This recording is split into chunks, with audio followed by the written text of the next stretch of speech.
అహరోను ఒక ప్రధానమైన వ్యక్తి మన ముందుకు రాబోతున్నాడండి. జోసెఫ్ ఆశ్రయ్, మీ యొక్క కరతాళ ధ్వనులతో జోసెఫ్ ఆశ్రయ్ని మనకు రాబోయే తరంలో కాబోయే ప్రధాన యాజకుడిగా కాబోతున్న జోసెఫ్ ఆశ్రయ్ని అహరోనుగా పరిచయం చేస్తున్నావు. అహరోను ప్రధాన యాజకుడు, ప్రత్యక్ష గుడారంలో యాజకం చేసేవాడు. యాజకత్వం చేసే పనులు భాగ్యము అహరోను వంశానికి దక్కింది. అలాగా మన జోసెఫ్ ఆశ్రయ్కి దక్కిందండి. చెర్రీ మన జోసెఫ్ ఆశ్రయ్గా మన ముందుకు రాబోతున్నాడండి అహరోనుగా. ఒక్కసారి కరతాళ ధ్వనులతో మన ఇమానుయేలు గారి కుమారుడైన జోసెఫ్ ఆశ్రయ్ని అహరోనుగా మీ ముందుకు పరిచయం చేస్తున్నాం. కాబోయే ప్రధాన యాజకుడుగా మీ ముందుకు పరిచయం చేస్తున్నామండి. ఒక్కసారి కరతాళ ధ్వనులతో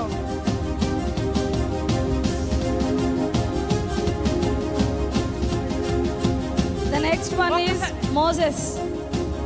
కరతాళ ధ్వనులతో ప్రధాన యాజకుడిని ఆహ్వానించవలసిందిగా కోరుతున్నాం.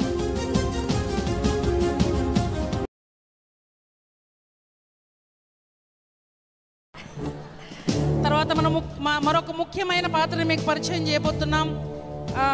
She is none other than Esther, Shreshtha పాలెమానిల నిస్సిపాల్ గారి ఏకైక కుమార్తె శ్రేష్ఠ అని ఎస్తేర్గా మీ ముందుకు తీసుకురాబోతున్నాం. ఒక్కసారి కరతాళ ధ్వనులతో ఆహ్వానించండి. రాజు యొక్క దయ పొందుకున్న చిన్నది 3 దినాలు ఉపవాస ప్రార్థన చేసి శాసనాన్ని మార్చివేయగలిగింది.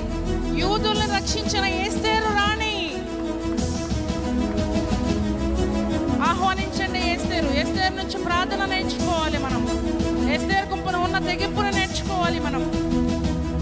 ఆదర్శవంతం, స్త్రీలకు ఆదర్శవంతంగా ఉన్న ఎస్తేర్ని. ఎస్తేర్ గారు ఇట్రండి, ఇట్రండి. మరొక్కసారి శ్రేష్ఠాని ఎస్తేరుగా మీ ముందుకు పరిచయం చేస్తున్న కరతాళ ధ్వనులతో ఆహ్వానించవలసిందిగా కోరుతున్నాం.